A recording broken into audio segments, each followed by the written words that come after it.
Welcome to Biohacking with Brittany. I am excited that you are joining me this week. I talk about health and wellness and biohacking, obviously. And I love this community that is growing. Thank you to everybody who recently voted or I guess ranked or rated, my podcast on Spotify. I just want to talk about this quickly. So on the weekend, I posted an Instagram story being like, please rate my podcast. And I have a ton of reviews on Apple Podcasts, which is the most important place. And it's like, I think it's rated about 4.9 on Apple Podcasts. And there's over 100 reviews, which is really good. And it's really encouraging to see people do that. And when I put this story onto Instagram, I was on Spotify. I've been on Spotify since the beginning. And I think it was rated like 4.6. And no one really rates on Spotify. It's not as big of a deal, I guess. So I was like, let me just try to get more ratings. I think I had 16 ratings or something, like not many at all. And I was like, I should probably get my numbers up a little bit to be more reflective of how many listeners I have. And so I posted this story, and then I guess whoever through my Instagram trolled me and gave me a bunch of really low star reviews. And so it went from 4.6 to 4.1 within, I don't know, 12 hours or something of that story being up on Instagram. And I just want to say, if you're listening and you did that, you don't know what it's like to have a small business and how much ratings and reviews actually make such a difference. Like when I saw that, it is so discouraging to see that as a content creator and as somebody who literally does everything in my business all of the time. It's so petty. And I was so disappointed. I can't even tell you how disappointed I've been about it. Thankfully, there's been a bunch of people who have rated it 5 stars on Spotify again. So thank you for that. I think it's back to 4.4 now. If you're listening and you want to support the show, seriously, it takes 3 seconds. You just whip out your phone, you open Spotify, you type in Biohacking with Brittany, and you rate it 5 stars. There's no reviews. You can't type anything. It's only a rating on stars. But I just want to say, it is so difficult to have a small business. It is so difficult. The amount of work that I have put in to be here right now today is years of consistently posting and years of barely getting paid anything. And to be at a point now where I have momentum and I actually can make a living off of doing this, and then to just have people on the internet just shit on you essentially and not care really sucks. It really, really sucks. So if you did that, you can actually go in and change your podcast rating to 5 stars. You can change it at any time. Please do that. If you want to rate my show, I would really appreciate that. And that is all I have to say about that. I'm really disappointed and I hope it gets better. That's all I have to say. I'm letting it go. Emotionally, I'm not going to let it bug me anymore. It's hard when you are a content creator, and in general, it's really just difficult. You put so much time and effort into creating things, whether it's a video or a YouTube video or an interview or a blog article or a newsletter. And sometimes things just do so badly, they flop. And I have been feeling so discouraged lately. And it's been really hard. So yesterday when all of that happened at the end of the week, I was like, F this, I'm done. I need a vacation. Yeah, and I think the other thing too is when you're an entrepreneur and you're running your own business, it's just you basically, right? As a content creator, maybe you have some contractors, sure, but it's just you. So you don't really answer to anybody. You only answer to yourself, and you kind of answer to the platform that you have. But then in a sense, you're answering to complete strangers, complete people I've never met in my life and probably will never meet in person, can just kind of be disrespectful or be rude. And it's not just podcast rating situation, right? It's anytime people criticize me on the internet, whether it's in my DMs, in my comments, even people at the biohacking conference, it's anything, right? Like it's just when people aren't kind, I don't get it. And I just would never, ever do that to anybody. I would never, ever do that. If you don't have anything nice to say, don't say anything. Actually, though, don't like, what's the point? You don't need to tear down other people to make yourself feel better. So just know that all of the creators that you support, all of the podcasts that you support, it is so much work to put out this much content. Like I put out 2 podcast episodes a week now. The average podcast has 7 episodes, and then people quit because they realize how much episodes, like how much effort it is. 7. I think I'm on like 177 this week. That just shows you people are like, oh, I'm going to start a podcast. It's going to be great. I'm going to talk about all these random things. And then they go and do it. And they're like, oh, okay, actually, I don't want to do this, because it's not only the recording, it's the prep beforehand. It's the promotion afterwards. It's the editing. It's publishing it on all of the platforms. It's trying to figure out the SEO and getting it to rank high in different countries. Like there's so many aspects to it. So yeah, that is my rant about that. And I know that the people who listen to my podcast every week, I feel like we are buddies. So I can talk to you. And you know what? I know we're buddies because whenever I talk about anything remotely like this, if I have some sort of bad experience or like personal difficult time, the amount of DMs I get from people are like, it's just so supportive that it really makes me feel better.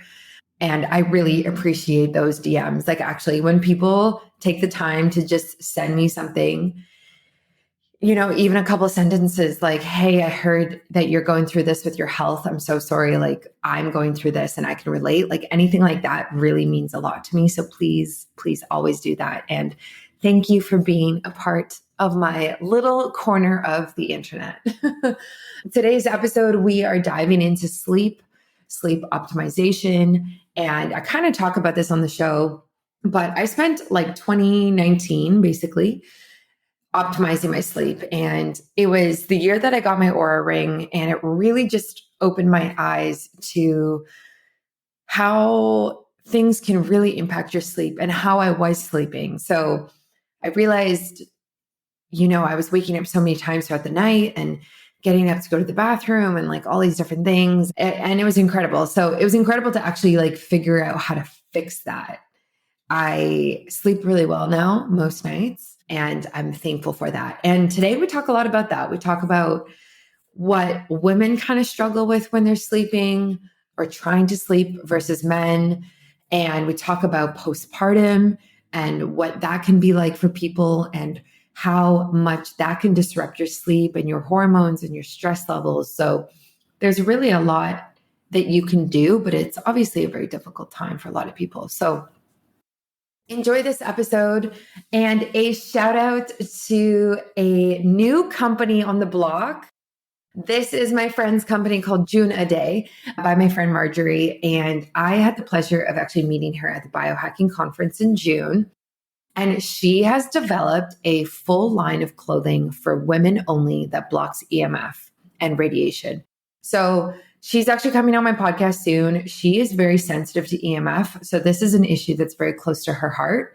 And she decided to do something about it. So she has created a full line of clothing, and it's beautiful designs. So I have the play suit in black. And I think I got a medium because I'm tall, and I think a small would have been a little too tight and short. And I love it. Every single time I wear it anywhere, I get compliments because it's such a modern design. It's so cute, and it blocks EMF. So when you're traveling on the plane, when you're walking downtown, or you're in an office building, or anywhere where you feel like there's a lot of electromagnetic frequencies, a lot of radiation, which honestly tends to be a lot of places now, unfortunately. This is the type of clothing that can really help and shield against that. So check it out. I have a discount code, Brittany in all capitals. I will link it in the show notes for you. Gets you 10% off. And It's phenomenal. I think I wear that play suit at least once a week right now. And another shout out to No Chi. This is the menstrual support supplement that I'm taking, and it's called New Moon by No Chi. Actually, you might say their company New Chi now that I'm thinking about it. I actually just interviewed them on my podcast, and that episode is going to be dropping very soon because we talk all about traditional Chinese medicine for women. And we talk about acupuncture, and we also talked about these herbs that are in this supplement. It's really helpful. It's very gentle. You can take it for multiple months, and it's got things like ginseng in it. I think there's also ginger in it. And it just really helps with the symptoms associated with irregular cycles and PMS, things like bloating, fatigue, skin issues. So it's really nice to take such a holistic supplement that is geared towards menstrual health. I love traditional Chinese medicine. I have been loving it and using it for the last couple of years, and this product just goes perfectly with that. So check that out. That's by No Chi, spelled Nooci, linked in my show notes. I also have a discount code, Biohacking Brittany, in all capitals. Check it out. All of this is on my website, by the way. You can always take a look there and enjoy this episode. I will catch you later this week for another one. I put out episodes every Tuesday and Friday. And now that it's August, I am actually doing, I guess I should announce this, but I am doing a massive giveaway at the end of this month. Yes. So I'm doing it a little differently. There's going to be 2 days, and each day is going to be a bundle of prizes. So in total, there'll be 2 winners, one from day 1 and one from day 2. And there are, I think it's like 13 brands who are going to be featured. And you could win a massive box of biohacking, wellness, health, tech, and gear. Like all of your favorite brands and companies are going to be featured. And it's going to be really, really big. Each day will be worth a few $1,000s. And I have all the products here with me. So I'm actually going to create the prize and the box and send it to the winner myself. So stay tuned for that. That will be launching at the end of August on the Monday and the Tuesday.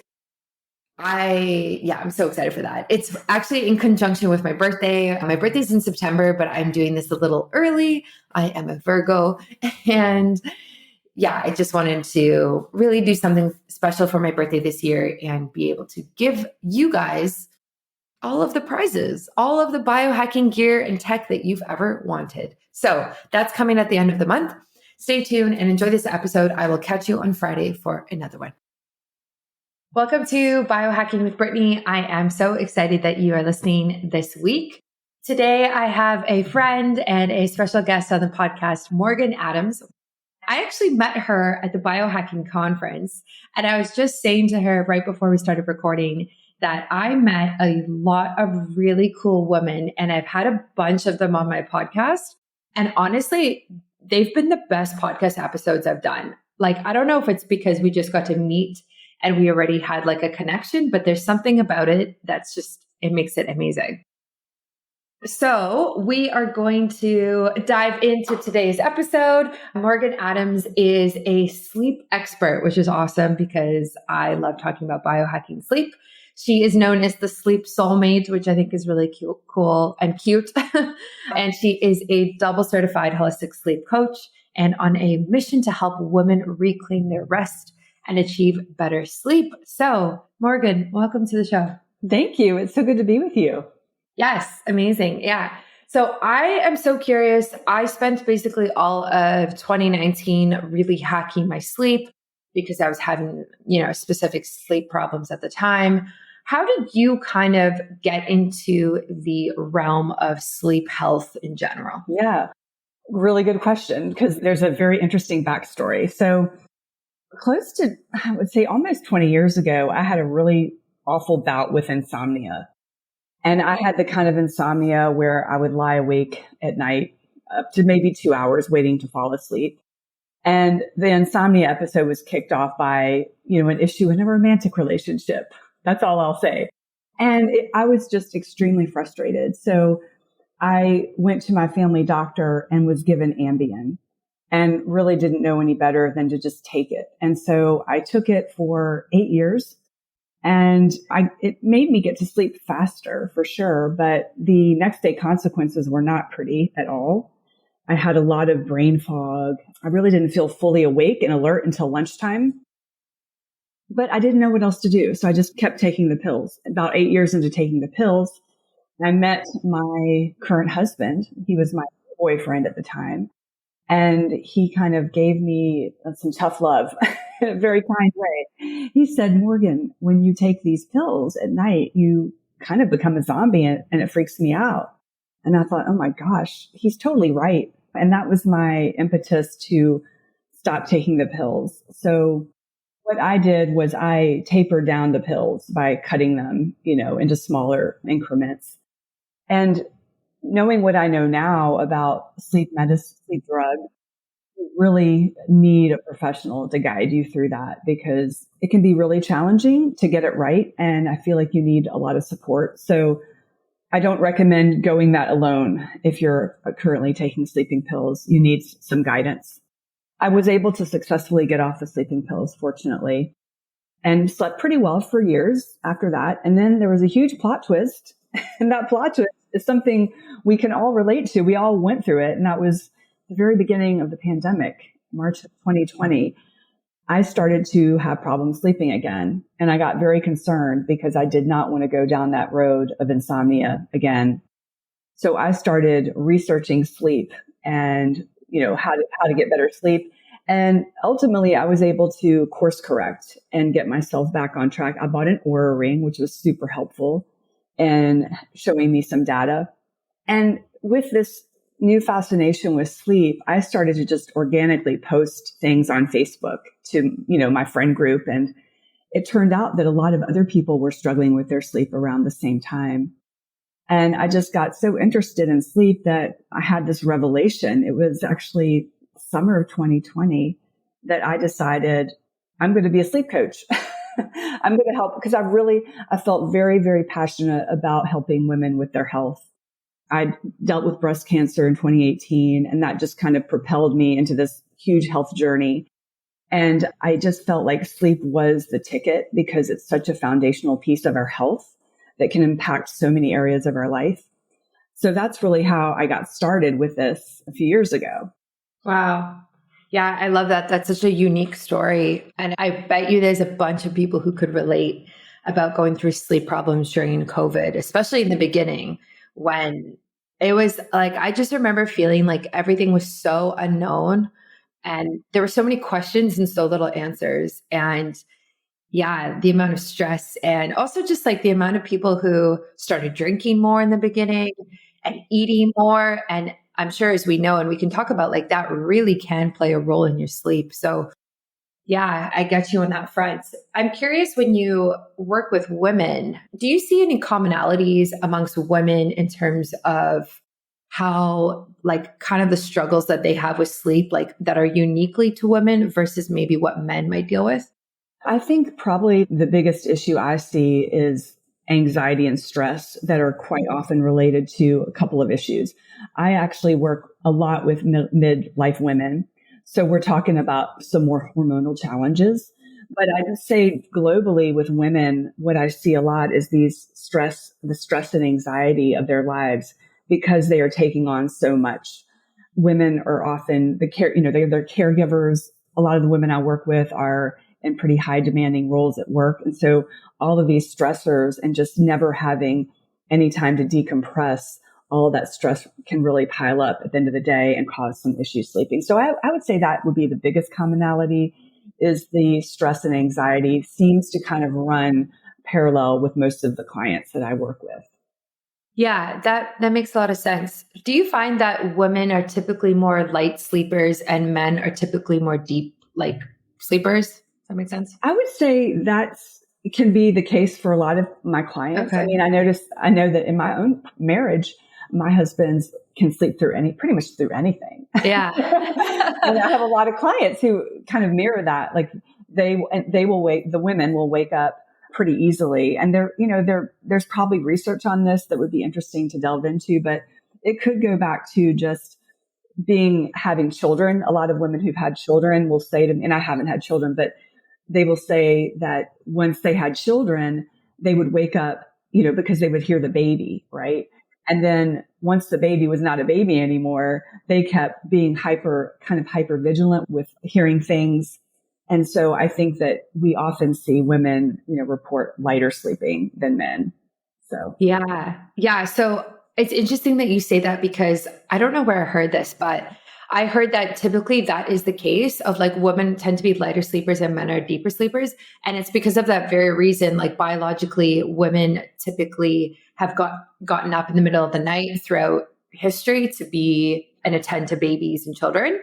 And so like naturally we're almost like wired to not struggle getting more deep sleep, but just not be able to sleep through everything. And it's almost like, which is kind of annoying, because that means like our nervous system, like how does it even really decompress if it's almost like kind of just waiting for something to happen and wake up to? Like I'm a light sleeper, and when my dog whines, I hear him, like, and I get up, right? And my husband will just like sleep through things. So I already see that like biologically playing in our roles, but I don't know if there's really even anything we can do about that. Yeah, it's hard. I think that one thing we can do, I know I do this personally. So we have a new puppy in our house and puppy's kind of like a baby in a lot of ways. So when trying to, with your surroundings and your bedroom, what I find to be helpful for myself and some of my clients is having white noise machines or kind of nature sounds in the background, or even earplugs, because of that sensitivity to noise. Again, it's really important to keep our bedrooms very dark. And so if we can try to minimize those outside distractions, that's great. I mean, it's not a surefire way to prevent wake ups from things that we hear, but it can be pretty helpful. Yeah, no, I love that. I think that's a really good point and can help a lot of people. I'm curious, like what you've seen when you've worked with clients in terms of benefits in their health, and maybe not even actually just in their health, like maybe just in their life. Like when you work with clients for a few months, what do you typically get reported back to you of like the biggest changes and benefits that they see? Yeah, well, besides just sleeping better, what we also find is some of their daytime gets a lot better. So they find themselves less anxious and stressed. They find that they have more energy during the day because they're sleeping better. Oftentimes we'll see improvements in relationships, people setting some more boundaries with their family. So we see a lot of really nice benefits other than just sleep. So sleep just affects so many areas of our life that when you correct poor sleep, you see so many wonderful ripple benefits come out of it. Yeah, no, that makes sense.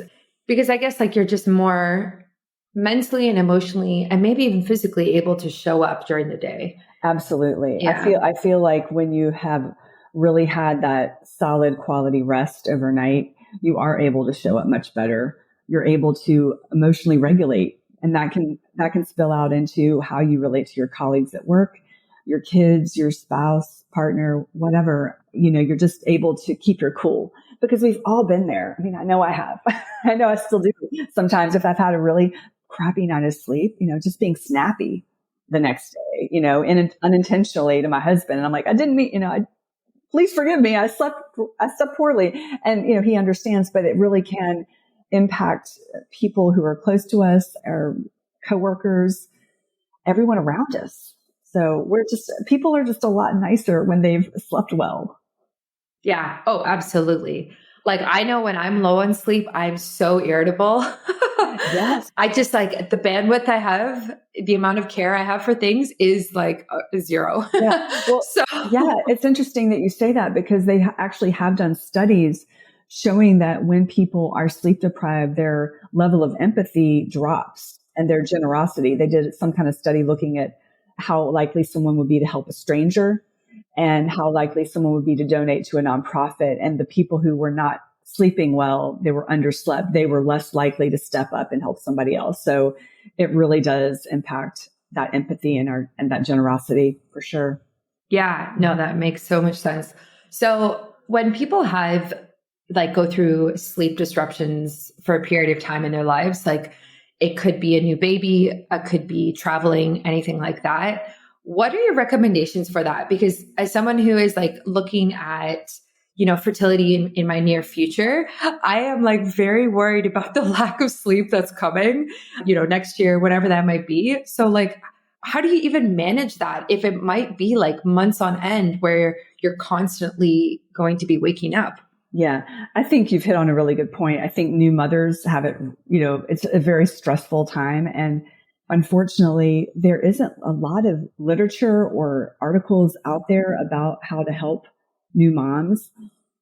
But I feel like from an evolutionary perspective, this is where I feel like it can be comforting for people to hear, is that like sometimes when women are in the thick of this, when they have an infant and they're just like, I'm so sleep deprived, that they're afraid they may get sick, or, they may have long-term consequences. Like you see all these scary things on the media, on the news about like, it could, you might get heart disease, you might get this and that and the other. But like, I mean, I'm just throwing this out there as something to consider. It's like for so many years, women have had babies and have had that period of sleep deprivation for several months, and then live long, healthy lives. So I share that as sort of just a message of positivity and hope. And when you're in the thick of it, it can be very, very daunting because, like we said before, it really messes with your mood and your emotional regulation and just increases your stress. So I would say that, one way to really cope with that sleep loss would be trying to use the natural daylight to your advantage. So if we're able to get outside as much as possible, especially in the early morning when the sun is rising, and really harnessing the energizing powers of sunlight, because we know that the sunlight really can boost our mood and our energy. So that's something that's accessible to, most of us. I mean, some people have more challenges depending on where they live. But like if you're a new mom, taking your baby out in the stroller for multiple walks a day, because I think what a lot of people don't realize is we need to develop their circadian rhythm too, the babies. So we don't want to, I think a lot of moms, when they're new moms, tend to stay inside a lot, taking care of the baby. And that can further exacerbate circadian dysregulation and low mood. So just, if possible, just try to get outside and just take some walks, I think would be a really good solution for short term.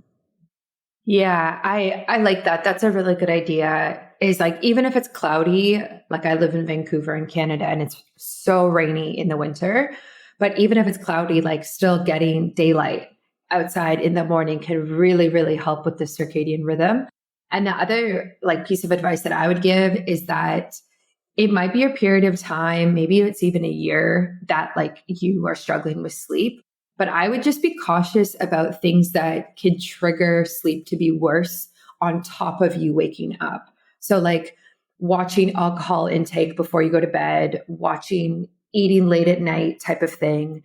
And then I'm sure is like you educate everyone on is like really, really like biohacking or whatever you want to call it, your room, so that you can fall asleep as quickly as you can, right? So white noise, very dark, cold temperature, like that type of thing.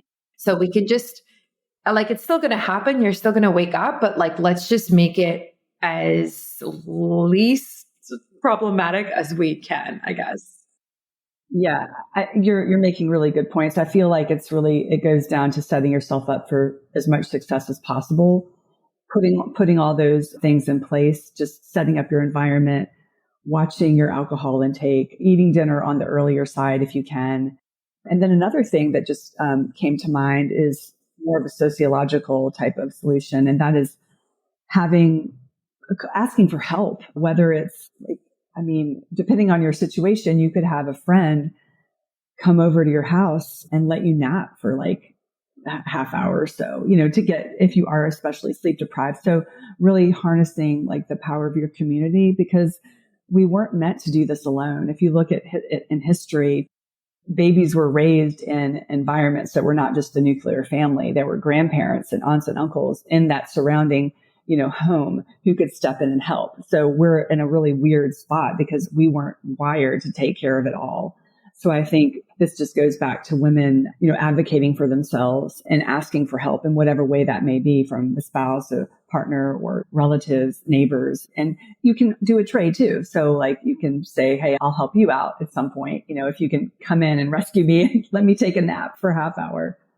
Yeah, I think that's such a good point. Hopefully people have some sort of support system, but obviously that's not the case for everyone. There's a ton of single moms out there who don't really have people. And that's really sad and really hard. And kudos to them for doing it, because wow, I couldn't imagine. Yeah. And so I think that's right. And like leaning on a friend, getting a babysitter and sleeping in your car. No, I'm kidding. But that's probably what I would do if I could. But yeah, it's like just prioritizing sleep and trying to fit it in. But I also don't feel fully qualified to even make recommendations on this because I don't have a kid. And it's probably so much easier for me to sit here and be like, oh, just do this without actually experiencing it. So, yeah.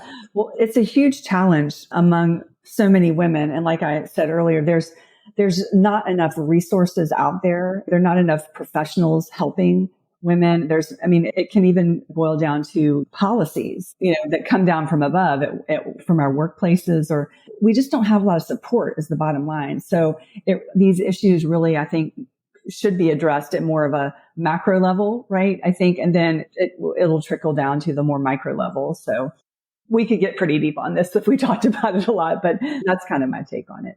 Yeah, I think that's a good point as well. It takes a village, but a lot of the way society is set up in North America now, it doesn't reflect that anymore. And I think women feel the brunt of that, unfortunately, like new moms. And yeah, like you said, it's like, this is like a systemic issue. It's not a you issue, right? Like it's not your fault. And I hope a lot of women kind of almost get comfort in that, but yeah, it's complicated. What I also think is interesting on the flip side is like, there tends to be this notion that like sleep deprivation is like a badge of honor in certain professions and industries. Like, oh, I worked 14 hours, I slept 5 hours or whatever it is. So how do you like challenge that mindset and promote healthy sleeping habits kind of against that when it's like high stress environment?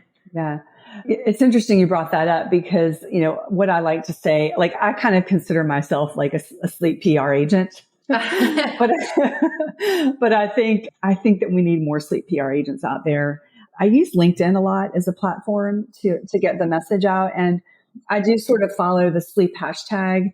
So I can kind of see what conversations people are having about sleep. And it's really fascinating. Most of the posts are pro sleep. They're pro the message we're sharing here about investing in your sleep. You're investing in your productivity, the next day's work. But I saw a post last week by somebody. It wasn't anybody, big. It was just like a random Joe, wherever. And he had a graphic. He said, if you woke up broke, you didn't deserve to go to sleep.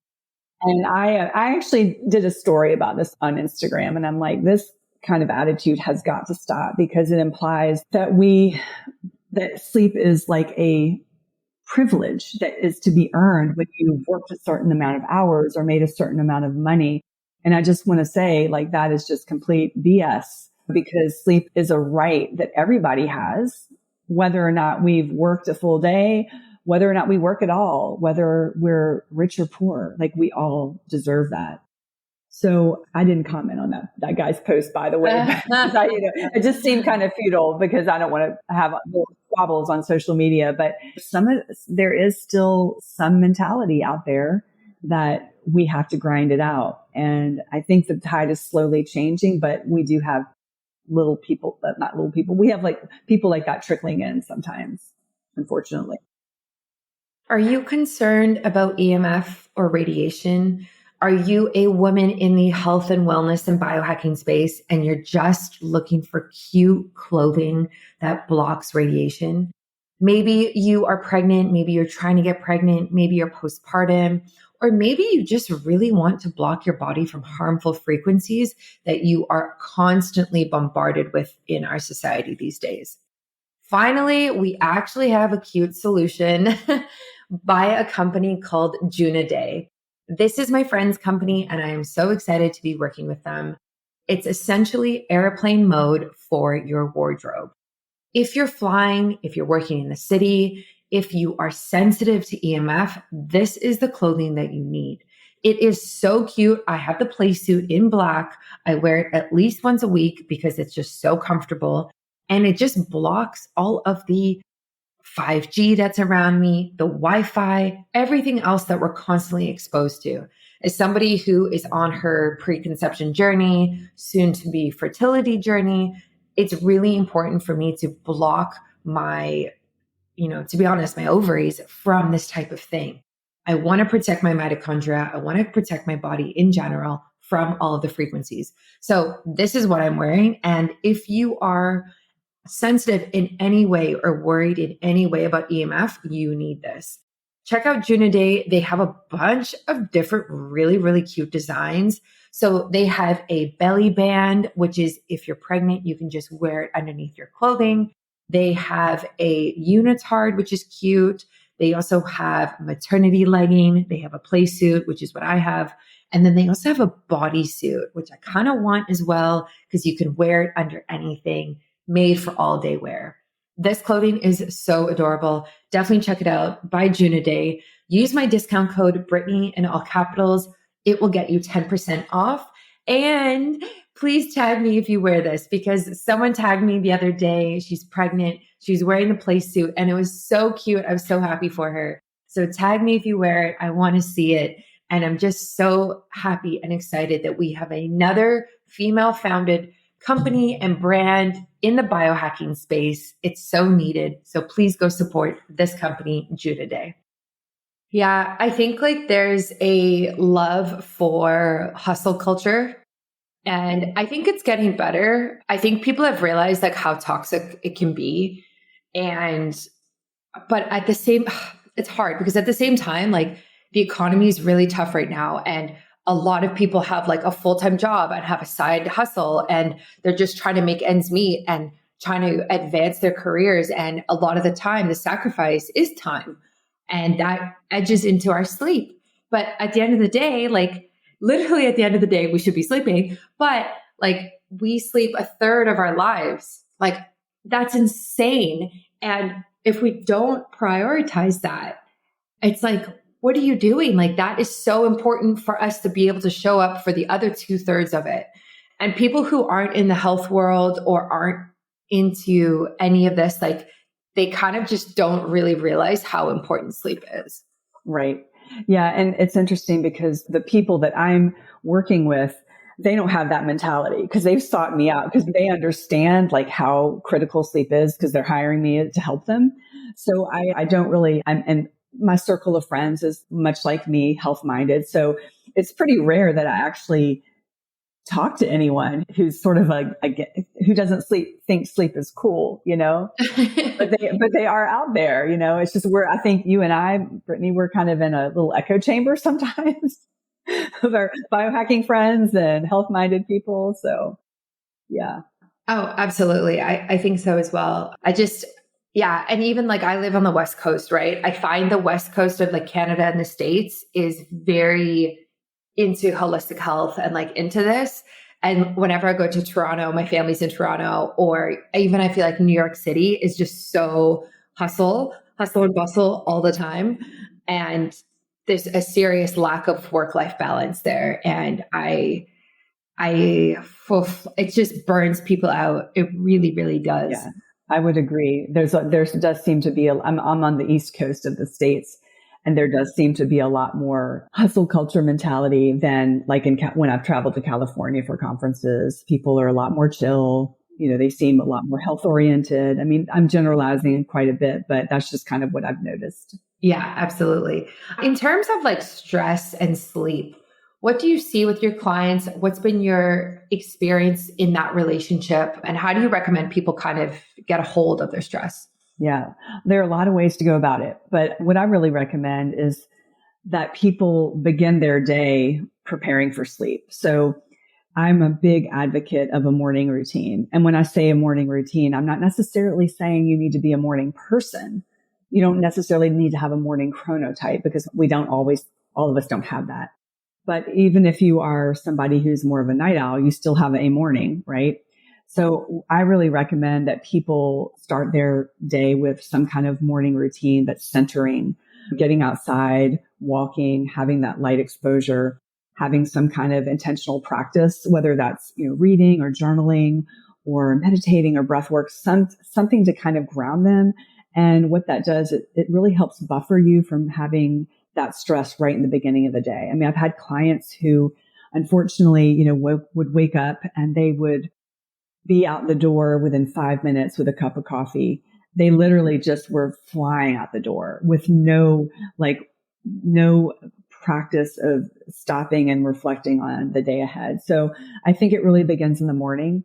And then as we move about our day, I really recommend that people take what I call mindfulness snacks. So when we have stressful events that pop up during the day, it boosts our cortisol, and maybe not in a great way. So we have these cortisol spikes, and we want to really be mindful of kind of managing them throughout the day, because if we build that cortisol up all day, it can really impact us at night. So what I'm talking about here is like maybe 2 or 3 mindfulness snacks during the day where you just literally take 10 minutes and you go outside or you meditate or you do something. Maybe you just sit there in silence, but you're really just giving yourself a chance to process your thoughts and just be with yourself. Because what ends up happening quite often with my clients is that they get into bed 10 o'clock, 11 o'clock. They haven't had the chance at all to process their thoughts during the day. And the time that they start to process it is in bed when they're trying to sleep, which creates all these problems going to sleep. And then perhaps when they wake up in the middle of the night, those worries might pop up too because they haven't addressed them during the day. So it's not so much about like what you do before bed, but it's like what you're doing from the moment you wake up all throughout the day. Yeah, I love that. I love that you start making recommendations from the morning onwards. I think that's a really smart idea. I think I sleep better when I go for a walk in the morning. There's something about, kind of like we briefly talked about, like just getting natural sunlight, or even if it's rainy, just getting outside and getting that light, the fresh air, the negative ions, the exercise, the time to myself before getting into my day. I just find really, really sets me up for success for my sleep. And I know a lot of people kind of implement some type of walk or walking the dog or the kid or something in the morning. And I just love that. Yeah, it's a great practice. Yeah. So how do you feel about like EMF and radiation and devices and like their impact on sleep? Yeah, that's kind of a tricky one. So I'm not the kind of person who's like super strict about screens, but I feel like this is sort of like where things are right now. I think with most of the research is that like we know that blue light can impact our melatonin, and we want to be mindful of that in the evening. But I think sometimes what we're consuming on the screen is actually more detrimental than the blue light. Because think about all the people in the world who watch TV before bed and have no problem sleeping.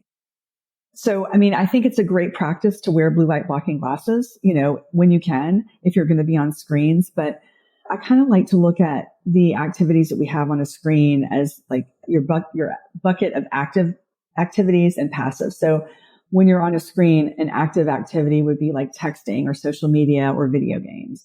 Those are interactive. Those require you to react to something. And that could be actually stimulating. So that's stimulating content versus more passive forms of media would be like TV, breathwork apps, meditation apps. And, it's really interesting, Brittany, is people crack up because I say very just outright, my evening routine is watching TV. They're like, what? You're a sleep coach. But here's my take on it is that if you are watching an actual TV, not like a laptop that's sitting right next to your face, it's a good distance away from you. And you might have blue blocking glasses on, and the content that you're watching is not stimulating or scary or disturbing, then I think you actually can watch TV before bed without it ruining your sleep. But I think a lot of times people will just launch into a program at night with Netflix, not knowing what the program is about. I mean, I've been guilty of this too. And they don't realize the program is like suspenseful or scary or violent. And they're like, oh my gosh, now my sleep is disturbed.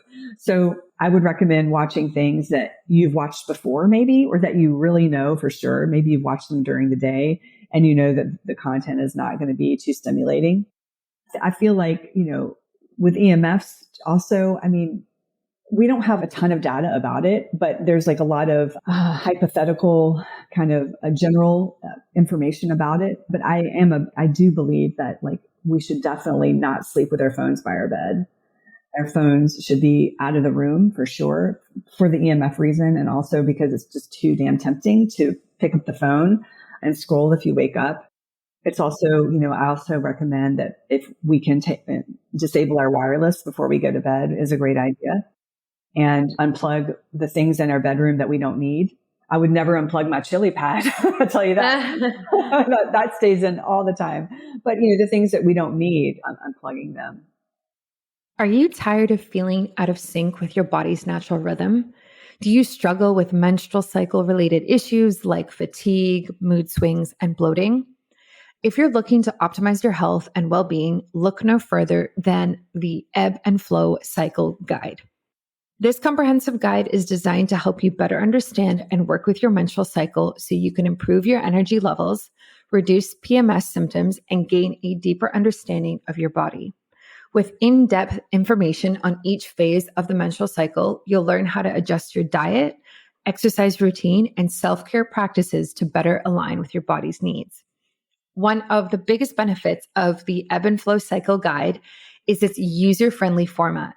The guide is easy to follow and provides clear instructions on how to optimize your health throughout each phase of your cycle. Plus, it's packed with valuable information and insights that you won't find anywhere else. So whether you're a seasoned biohacker or you're just starting out, the Ebb and Flow Cycle Guide is the perfect tool to help you optimize your health and live in harmony with your body's natural rhythm. And with my expertise and guidance, you can trust that you're getting the best information and advice available. So why wait? Head over to biohackingbrittany.com to get your copy of the Ebb and Flow Cycle Guide and start living your best life today. Yeah, I love that. I think a lot of what you said really resonates with people. Like I watch TV before I go to bed, but it's done in a very probably different way than a lot of people do it. So like I have blue blocking glasses on. All of the lights in the entire apartment are off except for the red light in our bedroom, and no phones. So there's no like phone. I'm not scrolling while the TV's on. There's none of that. Like it's literally just TV, and it'll be, let's say until about like right now, it's probably about to like 8:30, and then I turn off, and then I like start more of a bedtime routine, and I usually have my lights off by 9:30. So I spend a lot of time reading before bed. It really calms me down. I read a lot of fiction, like kind of similar to what you're saying is like, I find if I read nonfiction, like books about health or business or something like that, like it doesn't really help me fall asleep.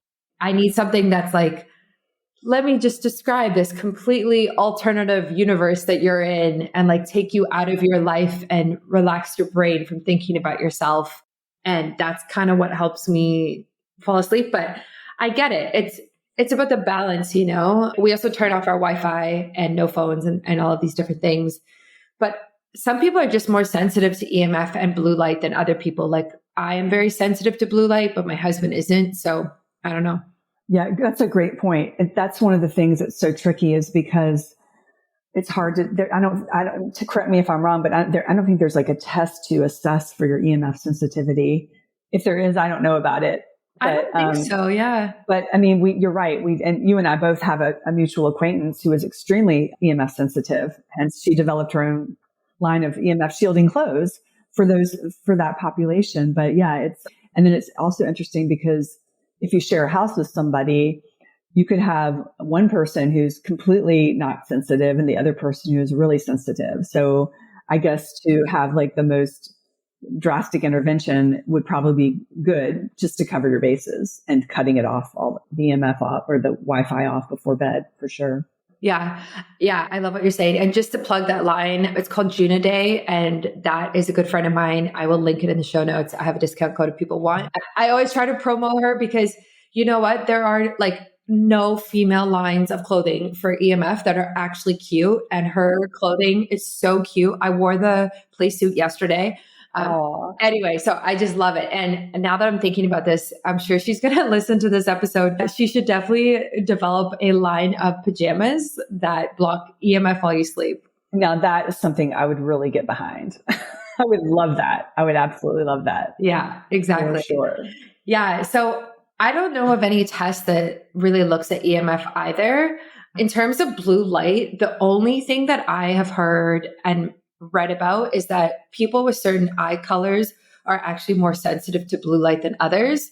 And the lighter your eyes are, like the more sensitive they are to blue light. So for people who have like blue eyes like myself, like I really, really feel it. Whereas people who have darker eyes typically don't. And I don't know a lot about the structure of the eyes and like the cells that are related to that, but I'm sure there's like more information out there for people to find.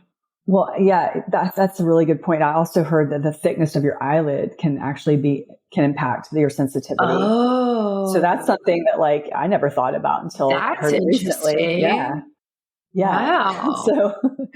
So how do you measure that, right? Yeah. You don't know. I mean, we can look at the color of your eyes, but how do we know the thickness of your eyelids? Yeah. Right? Yeah. I guess if you naturally have thinner skin, but then that gets into the question of your skin gets thinner typically as you get older. So like, do you become more sensitive to blue light as you get older? Great question. Oh, you're digging deep. I don't know. I think a research project is on the cards for you. Yeah, maybe. Yeah. And then obviously that would mean that like babies and kids are less sensitive. So that's super interesting now. I'm thinking this through, but I know, speaking of age-related health issues, I know that some people kind of feel like as they get older, they struggle with sleep more. Do you find that in your practice, or do you think it's kind of like all across the board? 100%. I find that, well, we know the data shows us that as we get older, we get less deep sleep. Our sleep becomes more fragmented. And most of my clients are 40 plus. So I'm seeing that a lot, and especially like with my 50 plus clients for sure. And I'm actually 53 myself. So I've actually started to notice changes in my sleep, which is kind of ironic, right? But I think once you realize that a natural part of aging is having changes in your sleep architecture, I think it can help normalize it. I mean, I'm not saying that you should accept bad sleep, but I feel like there's a point at which you just say, I'm aging, something's changed. You know, how can we work with this in the best way possible? So it's true for men and women, but I think women, and here's a whole other layer of issues, is the hormonal changes. The declining estrogen and progesterone really can impact our sleep. I'm facing that right now, and a lot of my clients are as well. Some of us are using hormone replacement therapy to varying degrees of success. So, you know, not to get into the weeds with HRT, but I really do feel that if you're going to go on hormone replacement therapy, you know, my take is that you need to have the basics nailed down first. You have to have some really good health practices, and then kind of looking at HRT as sort of the last thing you add, looking at just basic like eating style, drinking alcohol. You want to make sure you're pretty tight before you go into HRT. That's just my take on it. Yeah, no, I agree with you. I don't think hormones are something to mess around with. I've tried like progesterone cream before, and I think it definitely does feel good. It definitely can help, but you have to kind of know what you're doing. You know what I mean? Like if you're going to do it yourself, like even for women who are still like menstruating, you ideally only want to be taking progesterone cream on the second half of your cycle, because that's when it's supposed to be higher. So like, it's even just knowing stuff like that. Like you don't want to take it throughout your whole cycle because it's going to throw estrogen off, and then that can impact ovulation. And there's all of these other things that happen. So you really want to ideally work with somebody who understands it. 100%. Yeah. And They can be hard to find, but they are out there. And I really do recommend that people don't like go willy nilly and order things on Amazon and try to, cause it could be dangerous, because you could get into a situation where you could become estrogen dominant and then potentially develop an estrogen positive breast cancer. So we want to be careful about I think it's extremely safe for HRT, but it has to be done in a protocol that's done by a professional. You know that I seriously, seriously value the menstrual cycle and women's health. And I really care about helping women create more regular cycles, reduce their symptoms, and be able to just kind of live life easier and have more fun and not have to worry so much about these health issues that kind of plague a lot of women, including myself. So I've recently actually been taking a new supplement by a company called No Chi, and the supplement is called New Moon, and it is a supplement completely focused on menstrual support. It is rooted in traditional Chinese medicine and uses herbs like ginger, ginseng, and jujube that provide a ton of benefits, including relief from menstrual cramps, reduces bloating, helps ease PMS symptoms, and supports irregular cycles. I deal with all of that here and there. It always changes cycle to cycle, but I definitely deal with irregular menstrual cycles every single month or more than that, So I really love using this product, and I love using something that's rooted in nature, but also traditional Chinese medicine, because as someone who does acupuncture a lot and really respects traditional Chinese medicine, I can see how it can play such an important role in our tools that we use to help heal. So if you're dealing with any type of PMS, irregular cycles, you need menstrual support, I really suggest this product. I'm not taking anything else like it, and it's really, really fantastic. So that is by No Chi, and it's the supplement called New Moon, and I will link it in the show notes. It's also on my website. Go for it. Try it out. Let me know what you think. You can use my discount. It's all linked right there for you. Yeah, no, that makes a lot of sense. Okay, so I just downloaded my Aura Ring scores from last night. I'm going to read them out to you. I'm curious what you think. So I should say, let me preface this with, not last night, the night before, I slept really badly and I woke up at 3:30 with pain in my abdomen, whole another story, and I got out of bed. So that night I slept for 5 hours, okay, which is very abnormal. So last night, my body, I can tell by these scores, I was very tired and it was making up for it. So let me read this to you, okay? So time in bed, 9 hours and 10 minutes. Total sleep, 8:51. Efficiency was 97%. Restfulness was optimal. REM sleep was 2 hours and 29 minutes, which was 28%. Deep sleep was 1 hour and 42 minutes, which was 19%. My latency was 3 minutes and my timing was optimal. What do you think? Wow. Okay. So you're reading me the scores on the night after the sleep deprivation night. Okay. Yeah. That's actually what normally happens, is that when we've had sleep deprivation for a night or two, we just go hard the next night. I mean, we really see boost in deep sleep, REM. Obviously, your latency was very low because you were sleep deprived, so you went out very quickly. Yeah, that seems very typical of a sleep score of somebody who had been deprived of sleep. So I'm glad you had a restorative night to make up for that bad night. Yeah. So my sleep score was 94. But let me read you the night, like 2 nights ago. So this is more of like a average situation for me. So, okay, this one was actually, okay, we'll do this one. So this was on Tuesday, so Monday night this week. Time in bed, 8:17. Total sleep was 7:48. Sleep efficiency was 94%. Okay, so I read that. REM sleep was 1 hour and 36 minutes. So it's 21%.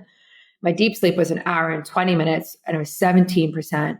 My latency was 8 minutes. So I guess my question is like, what percentage do you want REM and deep sleep to be at ideally? Yeah. So Ideally, REM would be about 20 to 25%, right? And then deep would be more like 15 to 20. But here's the caveat. We know that the sleep trackers aren't super accurate at measuring staging. So we want to be mindful and not freak out if we see lower than that. I think really my best advice for anyone wearing a sleep tracker is to pay attention to how you feel in the morning versus what the score says, because a lot of my clients come to me with a lot of anxiety about their sleep. And sometimes we find that wearing a tracker to monitor their sleep makes them more anxious. So that's something to keep in mind. One thing you can do for a situation like that is to wear your Aura ring and then look at the data once a week, so that you kind of you're kind of standing back from it a little bit rather than examining it like the eagle eye view. It gives you just a little bit more perspective, I think, than when you're looking at it every single day. Yeah, I found that I went through a phase of that last year. I took about a month off from looking at all my data because I found that I was getting so nitty gritty and I would over exercise and then my scores would be terrible and I would still want to exercise. So it was like this whole thing of how do I get good scores, but also keep this fitness routine I wanted to keep. And it was too stressful. So I just put it onto, I think it's airplane mode or something, but it still collects the data for 6 weeks as long as it's charged. And then I looked at it and it was a very helpful break for me. Yeah, that's a really good example of what a use case for a break would be. So I'm glad you did that. Yeah. Do you use the Aura ring or do you use a different one? I do use the Aura ring. I bought the Aura ring right when COVID started as one of the ways to kind of get things back on track. And I find it fascinating to look at the data over a long stretch of time. I'm looking at three years plus tracking. So I sometimes will just look at that longitudinal data, three plus years and go, this is interesting. My sleep has definitely improved, but over the past couple months, we're seeing some decline in the deep sleep, more early morning wakenings. That's very typical with perimenopausal women. So I'm not freaking out, because I know what to expect. And I'm trying to manage it in the best way I can, but it can be a little bit of a challenge at times. So I think it's good to know going in what the expectations are. Yeah, I love that a lot. I think it's interesting. So I've had mine since 2019, similar to you. And it's really interesting looking back at the data. Even the information on heart health, I find is really fantastic and helpful. And actually I think I've said this before, but getting the Aura ring was one of the biggest things in my life to happen that has moved me away from drinking alcohol, because yes, I had no idea how much it was impacting me until I got it and I saw my HRV and my heart rate on nights when I would drink alcohol. And I was like, oh, this is not good. Yes, I've experienced the same thing. And it has actually helped me to decrease my alcohol intake, because I don't like to see that data. I don't like to feel bad in the morning either. Yeah. Yeah. No I don't kidding. like either of those things. But sometimes when you see the objective data, it's enough of a push to change your behavior. Now, some people don't care. Some people are like, whatever. But you and I I guess we're kind of wired the same way in that we see the data and we make some changes. Oh yeah, there's no way that I could not care. Yeah.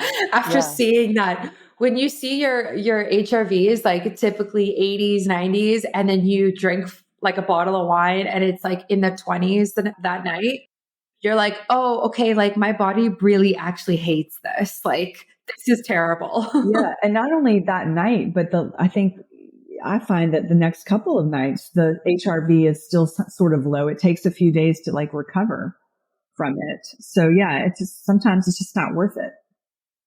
It would also be interesting to analyze your data and see if there's any trends throughout the seasons. I just in where I'm in Canada, we have such distinct seasons here. The days are so much longer in the summer and stuff like that. And yeah, so I just wonder if my sleep is actually better in the winter because it's darker at 5 p.m. and there's less light and all of this type of thing. I don't know. Yeah, I mean, I think what you said could possibly mean that your sleep is better in the winter. I think there are quite a few people who sleep better in the winter than the summer because you've got more daylight. You're socializing more. It's hotter. So I think probably I would say most people sleep better in the winter, but that would be a fascinating thing to look at. I mean, to track and see seasonality, how things shape out. Yeah, I guess that makes sense too, though. Like a lot of species like hibernate during the winter and they expend less energy and that type of thing. In the summer, I'm definitely doing way more. I'm out way more. I typically drink a lot more in the summer too. Right now I'm doing a cleanse, so I'm not drinking at all. But yeah, that's so interesting. I'm just always curious about this stuff because it's like once you look at the data, it's like, okay, how do I benefit from this and apply this to my life and like help other people benefit as well? Do you recommend your clients get Aura rings or like an Apple Watch or something to help? It really depends on the client. So it depends on how anxious they are, really. That's like my main litmus test. And I really talk to them about it. There are certain clients, interestingly, so some clients come to me and they say, Morgan, I'm getting 3 hours of sleep. And they don't have a tracker. They're just saying, I either get no sleep or I'm only getting 3 hours of sleep. And usually what's going on in that situation is something called paradoxical insomnia, where you're actually sleeping, but your brain isn't registering that you're asleep in the light phases. And so in those situations, it can be actually helpful for them to have an Aura because what they'll see that they got like 6 hours when they thought they got 3. So it's actually a relief to some of those people to see, oh my God, I actually slept. The thing is their brain didn't register they slept, right? Which is really hard on them, right? And the next day. So those people are like a minute section of, a minute part of my practice.